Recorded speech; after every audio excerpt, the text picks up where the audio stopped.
Assalamualaikum warahmatullahi wabarakatuh.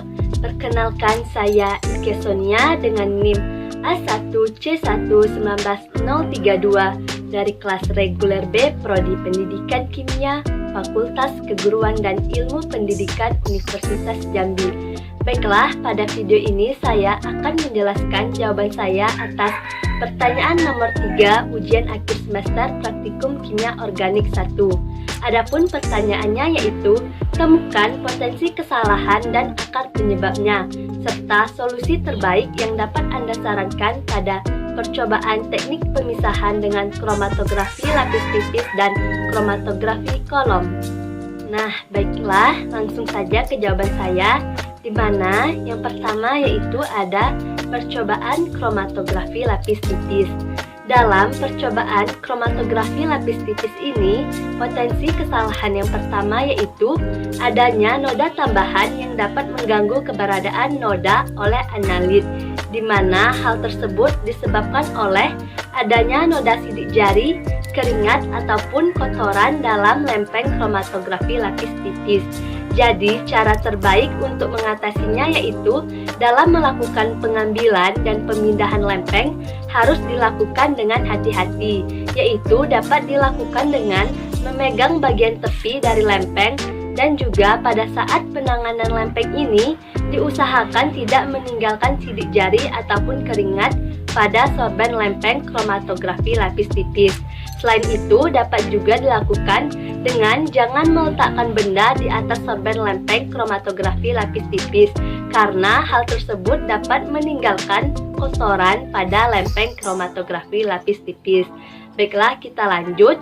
Selanjutnya, potensi kesalahan yang kedua dalam percobaan kromatografi lapis tipis ini yaitu kerusakan pada lempeng kromatografi lapis tipis yang disebabkan oleh mikropipet yang berpengaruh pada noda yang dihasilkan.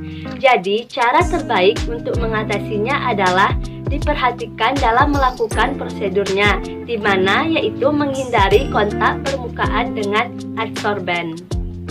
Nah, selanjutnya potensi kesalahan yang ketiga yaitu adanya kesalahan dalam proses penanganan chamber, di mana penyebabnya adalah adanya kotoran ataupun air dalam chamber yang akan mengganggu kromatogram yang dihasilkan dalam percobaan kromatografi lapis tipis ini.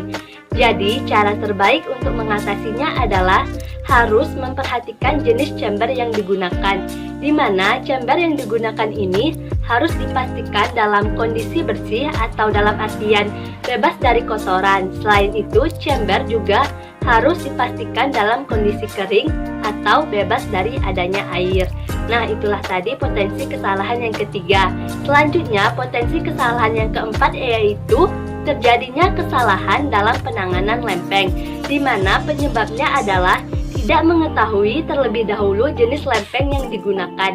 Jadi, cara terbaik untuk mengatasi potensi kesalahan yang keempat ini yaitu sebelum menggunakan kromatografi lapis tipis ini harus dipastikan dulu jenis lempeng yang digunakan, atau dapat juga dilihat dari macam adsorben, sehingga tidak terjadinya kesalahan dalam penanganan lempeng, di mana lempeng kromatografi lapis tipis ini biasanya bersifat rapuh dan juga harus ditangani dengan benar dari awal hingga akhirnya.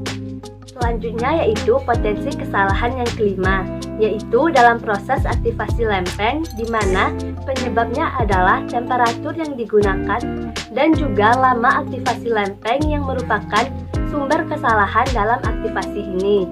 Jadi, cara terbaik untuk mengatasinya adalah proses aktivasi lempeng ini dilakukan jangan terlalu lama dan juga jangan terlalu pendek, di mana apabila terlalu pendek waktu aktivasi, maka hal tersebut akan mengakibatkan tidak sempurnanya penghilangan kelembaban air dalam lempeng ataupun sisa eluen pencucian lempeng. Dan sebaliknya, apabila waktu aktivasi yang digunakan terlalu lama, maka akan menghilangkan air kimia terikat yang dapat merubah sifat fisika maupun kimia lempeng. Nah, itulah tadi potensi kesalahan pada percobaan kromatografi lapis tipis. Selanjutnya yaitu percobaan kromatografi kolom, di mana potensi kesalahan yang pertama yaitu timbulnya gelembung-gelembung udara ketika proses pengisian kolom, di mana hal tersebut disebabkan oleh pengisian yang tidak dilakukan secara hati-hati. Jadi cara terbaik untuk mengatasinya yaitu pengisian ini harus dilakukan dengan ekstra hati-hati untuk mencegah munculnya gelembung-gelembung udara, di mana pengisian ini dapat dilakukan dengan bantuan batang pengaduk untuk memapatkan adsorben dengan glass wool pada dasar kolom. Selanjutnya, potensi kesalahan yang kedua yaitu komponen yang akan dipisahkan akan susah bergerak sehingga lebih lama tertahan pada fase diam, di mana hal ini disebabkan oleh ukuran molekul dari komponen yang dipisahkan ini relatif besar. Jadi, cara terbaik untuk mengatasi potensi kesalahan yang kedua ini yaitu molekul yang akan dipisahkan ini sebaiknya berukuran kecil, di mana nantinya akan lebih mudah bergerak, sehingga akan lebih cepat dalam melewati fase diam ketika proses elusi. Nah, itulah tadi potensi kesalahan yang kedua. Selanjutnya, potensi kesalahan yang terakhir dalam percobaan kromatografi kolom ini yaitu letaknya adsorben, di mana letaknya adsorben ini disebabkan oleh adsorben yang kering. Jadi, cara terbaik untuk mengatasi percobaan kromatografi kolom ini yaitu eluen harus diberikan secara terus-menerus dan juga jangan sampai adsorben kering. Nah, itulah tadi pemaparan atas jawaban saya pertanyaan nomor 3 ujian akhir semester Praktikum Kimia Organik 1. Mohon maaf apabila ada kesalahan dalam pengucapan saya. Semoga bermanfaat. Saya akhiri dengan wassalamualaikum warahmatullahi wabarakatuh.